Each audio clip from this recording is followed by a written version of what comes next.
এই যে একটা ছেলের এখানে পুরো শর্ট ক্যান্টে গুলি লাগছে, কলিজা কেটে ফেলছে 60% ও বেঁচে আছে। ও সিটে কিভাবে থাকে আমার বুঝতে। ভুয়া মুক্তিযুদ্ধ 3 লাখ থাকতে পারে দেশে, 22,000 আন্দোলন কেন সমস্যা হবে আমার বলেন?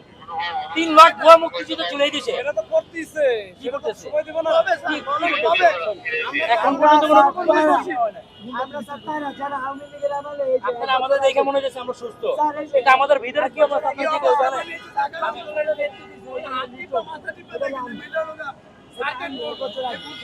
আমলে রাজপথে যে নেতৃত্ব দিচ্ছে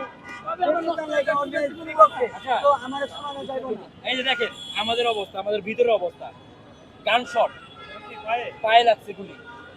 এখন পর্যন্ত বসতে পারি না, নামাজে কাতারে বসতে পারি না, এখন পর্যন্ত দাঁড়াইতে পারলে বসতে পারি না ঠিক মতো, এক ঘন্টা থাকি। এই যে আমাদের অবস্থা। যদি আপনারা আমাদের কথা চিন্তা করেন, হাসান আব্দুল্লাহ রে আজ সাচিতে নিয়ে জনসমুখে বলতে বলে আমাদের দাবি মানতে বলে, নাইলে আর আসছেন না, এদিকে মুখ দেখায় আসেন না।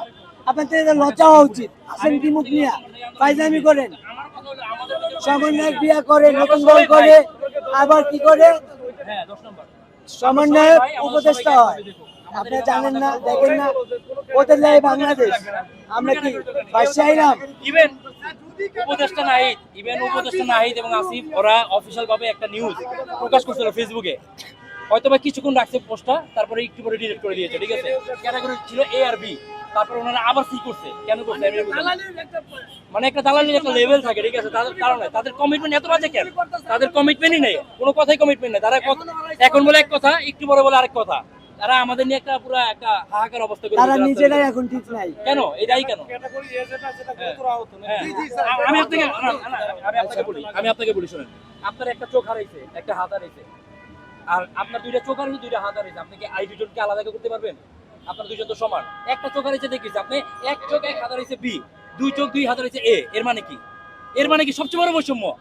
আর যা তো যোদ্ধা আছে এখানে যারা, এই যে একটা ছেলের এখানে পুরো শর্ট ক্যান্টে গুলি লাগছে, কলিজা কেটে ফেলছে 60%, ও বেঁচে আছে। ও সিটে কিভাবে থাকে আমার বুঝতে। সেটা ক্যাটাগরি ও স্টেবল না, হাঁটতে পারতেছে না। সংশোধন হবে না, তোমরা তো দাও এগুলা। না না, কি এটা তো সংশোধন? সংশোধন কি কি সংশোধন?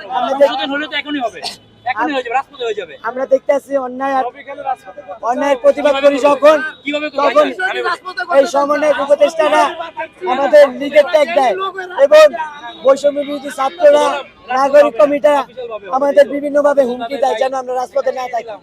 এরা হুমকি দেয়, এই যে প্রুফ আছে, অনেক প্রুফ আছে ফোনে, আমি চাইলে দেখাতে পারি। তাহলে কি আর সমাধান আছে? ভাই সমাধান সবই হবে, ইনশাআল্লাহ সমাধান সবই হবে। তাদের কোনো, আমি চাই না কোনো বৈষম্য থাকবে। একটাই কথা, ক্যাটাগরি হয়তো থাকবে এ আর বি, আর নাইলে থাকবে না ভাই। আর যদি সি করে তাহলে ভাই কোনো যোদ্ধা, আমরা যে যোদ্ধা ছিলাম লাগবে না, আমাদের লাগবে না। আমরা কোনো যোদ্ধা না, আমরা কোনো যোদ্ধা না, আমাদের বাদ করে দেবো। এবার কার্যত লাগবে। এবার এই যে আপনারা মারবেন আমাকে এবার ইচ্ছা করে মেরে ফেলে, কোনো দাবি নেই, এবার কোনো দাবি নেই।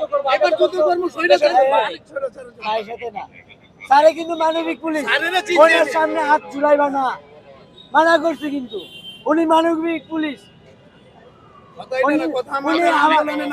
উনি আমাদের কথা চিন্তা করে, কারণ আমি স্যারের চিনি। শোনেন, আমরা ছাত্ররা, আমরা তাদের চিনি, আমরা বিভিন্ন সময় আন্দোলনে রাজপথে আসি, সে আমাদের ভালোভাবে সলিউশন, ঠিক আছে। তার কেউ যদি আঙ্গুল ঝুলাও তাইলে ভাই আমি বলে যাই তোমার এই প্রশ্ন আমাদের কাছে না, এই প্রশ্ন সে জাতির কাছে আমাদের ভাই। নিয়ে এই প্রশ্নটা জাতির কাছে ভাই। সে আমাদের আমরা চাচ্ছি ভাই একটাই কথা ভাই, ক্যাটাগরি হবে দুইটা ভাই, এ আর বি ভাই। এতে যারা অঙ্গহানি হয়েছে পঙ্গু তারা হবে ক্যাটাগরি, আর বি হবে সকল যোদ্ধারা ভাই। বি আর সির ভিতরে যাতে কোনো বৈষম্য না হয়, এক। দ্বিতীয়, যদি ক্যাটাগরি নাই থাকে তাহলে ভাই কোনো ক্যাটাগরি থাকবে না ভাই, সকলে যারা ছিল যোদ্ধা ভাই। আর যারা শহীদ হয়েছে ভাই তাদের সাথে কারো কোনো তুলনা নাই, ইনশাআল্লাহ তারা সবার উপরে ভাই। আমরা কখনোই না করতেছি না, কিন্তু ভাই আমাদের একটাই আবদার ভাই, সুচিকিৎসা। শাহবাগে আমরা অবস্থান করছি এই কারণে যে আমাদের যে ক্যাটাগরি নিয়ে যে সমস্যাগুলো ভাই আমাদের ভিতরে, নিজেদের ভিতরে একটা বৈষম্য সৃষ্টি করতেছে ভাই। এই বৈষম্য যাতে না থাকে ভাই। আপনারা যদি এখন এই রাস্তা বন্ধ করে দেন এটা তো ভোগান্তিতে পড়বে ভাই আমি জানি ভোগান্তি ভাই, আমরা জানি ভোগান্তি, আমরা চাই না এই ভোগান্তি হোক, আমরা চাই দ্রুত ব্যবস্থা নিক উপর থেকে ভাই, এতটুকুই দাবি ভাই। আমরা চাই দ্রুত ব্যবস্থা নিক, আমরা কোনো ভোগান্তি চাই না ভাই, কোনো জনগণের ভাই ভোগান্তি চাই না।